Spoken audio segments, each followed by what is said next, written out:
Welcome to Hood Champion Boxing and Sports. In boxing, you find a way to win or you find a way to lose. And you'll definitely be finding a way to lose if you don't end up in front of your TV this weekend to watch this amazing fight card with Raymond Muratalla, and Andy Cruz headlining. Let me tell you, styles make this a thinker's fight. Andy Cruz is an amazing fighter, gold medalist, and shows no signs of slowing down. But if anyone's going to slow him down, it's going to be Raymond Muratalla. Raymond Muratalla and Andy Cruz. It's one of those fights where casual fans, they might miss the danger, but true boxing heads immediately lock in because we know what both of these guys bring to the table. Now with Muratalla, I think he's a little taller than Andy, kind of rangy, lightweight, fights long, can control the distance very well, has steadily built momentum with strong fundamentals and discipline, and he comes to knock you out. He's not flashy like Andy Cruz, but he's very effective, uses that jab, keeps opponents at the end of his punches, and stays composed under pressure. His professional record is unbeaten, and his growth has been consistent rather than rushed. And if there's anyone who's going to show up and show out this weekend, many say it could be Raymond Muratalla, because Andy Cruz, on the other hand, comes in with one of the most decorated amateur resumes in boxing history. But there are some people who still say, we don't know if he can really take a shot on the chin. Now, he's a gold medalist, elite pedigree. He has everything, man. You know, he's tremendous. Footwork, timing, ring IQ, his speed, his intelligence.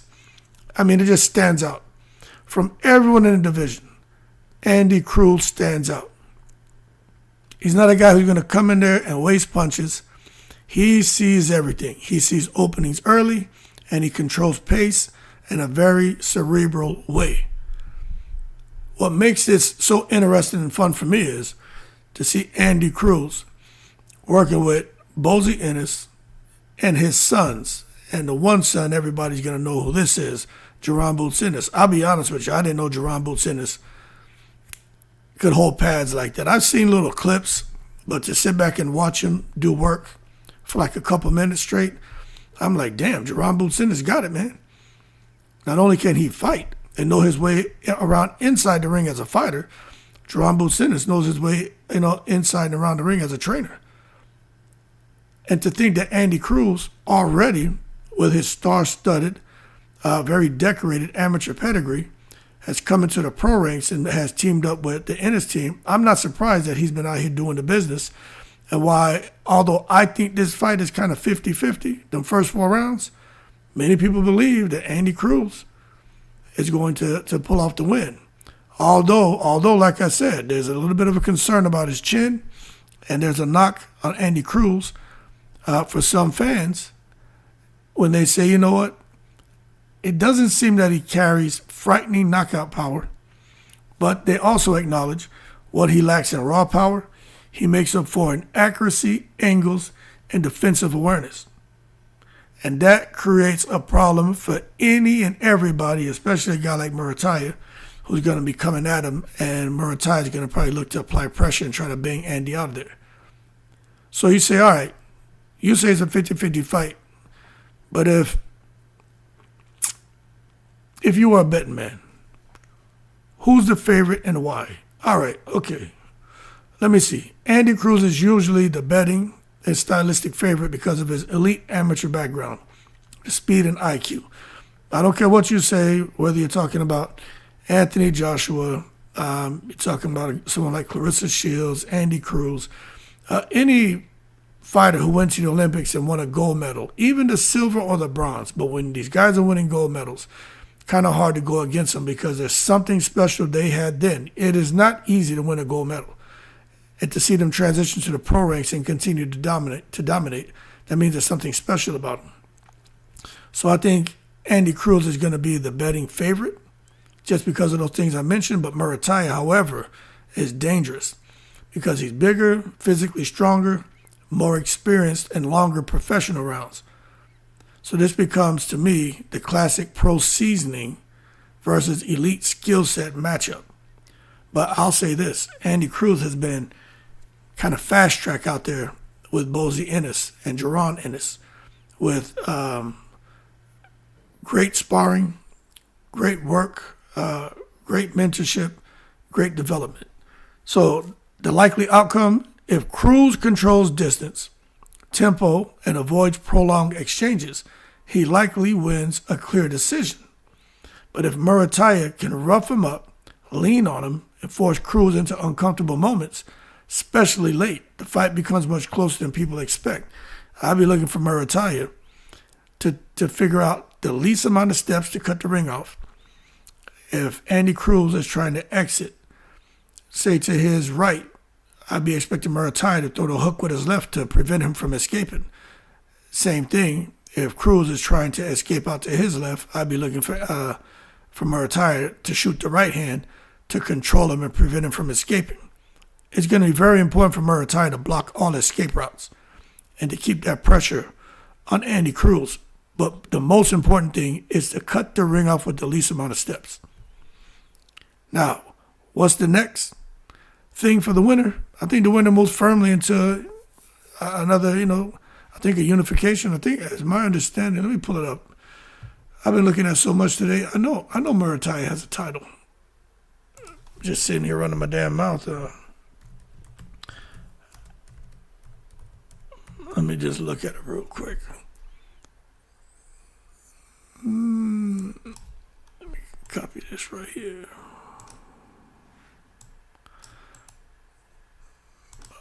Because I want to make sure I don't want to just say something I be talking on my ass. Here we go. All right. I'll show you right here. Yeah, so the IBF strap. Okay. So yeah, it's the IBF. I knew it. I just didn't want to say the wrong damn thing and run my mouth. But anyway, man, the winner for this fight is going to go on to a unification. But we just got to wait and see how it all plays out. The bottom line, this is a career-defining step for both men. And I think it'll be great for both of them. But I'm kind of rooting for Andy Cruz, man. That's just me.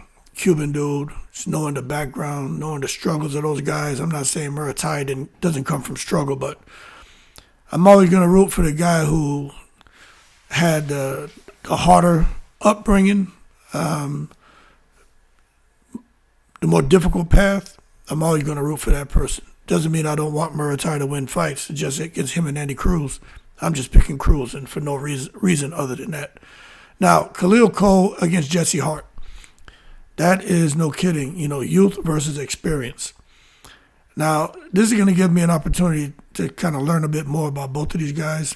I've seen them both fight before, but I haven't, sat down and followed their careers the way, I've done with some of the other fighters and bigger name fighters. But this weekend, I'm going to try to carve out time to sit there and watch all of these fights and go live. Now, Khalil Coe versus Jesse Hart is a fascinating clash of timelines. Now, Coe is the younger, fresher fighter with the momentum, extreme athleticism, and all the confidence in the world. He's known for speed, explosiveness, and a modern style that mixes movement with power. He's still developing, but the upside is very clear. And if he can beat Jesse Hart, who's the veteran, and matter of fact, some people don't even know this, he's a former world title challenger. Very seasoned, durable. He's been in with elite competition and understands how to survive, make adjustments, and test young fighters mentally. This is going to be extremely important in the fight and extremely critical for Jesse Hart if he can test the young fighter and stress him out and make him have a breakdown in the ring. Now, you see, Hart doesn't rely on raw speed anymore. He relies on toughness, experience, and his ring awareness. So who's the favorite of this fight? Kind of got to go with the young guy, Khalil Coe. Young, athletic. He's got the trajectory. Jesse Hart's respected, but many see him as the gatekeeper at this stage rather than the future. And it's nothing to feel bad about, feel offended about. That's just how it is. But if he clips the young gun, then he's back in business. And he won't be seen as a gatekeeper anymore. Now he gets back into talks for bigger fights, bigger purses. But right now, it is what it is. But he's either going to find a way to win or find a way to lose. So Khalil Coe is a favorite, but Jesse Hart can definitely upset the apple cart. Now, how the fight plays out. It's kind of tough to say, but I think Coe likely controls the early rounds with speed and movement. And then Hart tries to drag him into deep waters, make it physical, test his composure, kind of make it ugly, a bit Derek Chisora-ish if he can. But we just got to see. But it doesn't matter. I just think the likely winner may be Khalil Coe. Decision, maybe late stoppage, if Hart shows where. But if Coe makes mistakes, I'll tell you this right now, and he starts to fade, Hart has the experience to capitalize, and it won't be nothing nice. So what's next? I think a Coe win moves him towards serious contention and bigger fights. A Hart win completely disrupts the narrative and reopens doors for one more run. Now, Omari Jones and Jerome Baxter, another fight on the fight card. Prospect check fight. This is the kind. When I watch this fight, it reminds me of watching Abdullah Mason, watching his fight against the guy from the UK. Forgot his damn name, but anyway, that's what it was to me. For him, it's like, this is like a prospect check. If he beats this guy, he becomes a champion, and he goes beyond prospect to being a champion. And that's kind of where these guys are. Omari Jones is viewed as a rising talent. Super quick hands, athletic, confident, technically sound. He's known more for speed and IQ than one-punch power. And his game is about clean combinations and control. Conversely, Jerome Baxter, again, styles make fights. Tougher, more physical opponent, not necessarily the more skilled one. He's there to test Jones' discipline, defense, and mental focus. Baxter's job is to apply pressure and see if Jones can maintain structure when things get uncomfortable. So who's the favorite? The majority feel Omari Jones is the clear favorite due to his skills, speed, and trajectory. And the likely outcome, again, Jones by decision, showcasing control. Something that you don't see in a lot of fighters is that maturity. It's one thing to be calm and be composed, but maturity is something else. And I do think a stoppage is possible if Baxter fades. But the real goal here is just development, not destruction. What's next? The obvious, Jones continues moving up the ladder towards tougher opposition.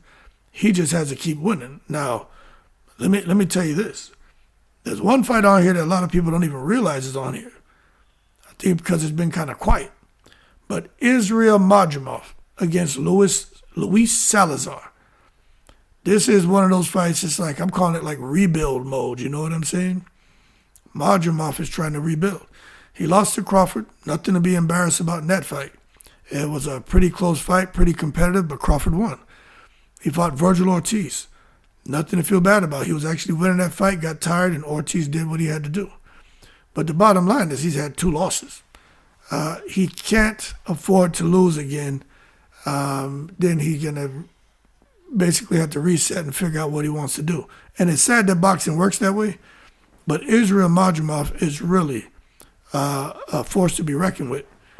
And I think his return is one of the most interesting parts of the card.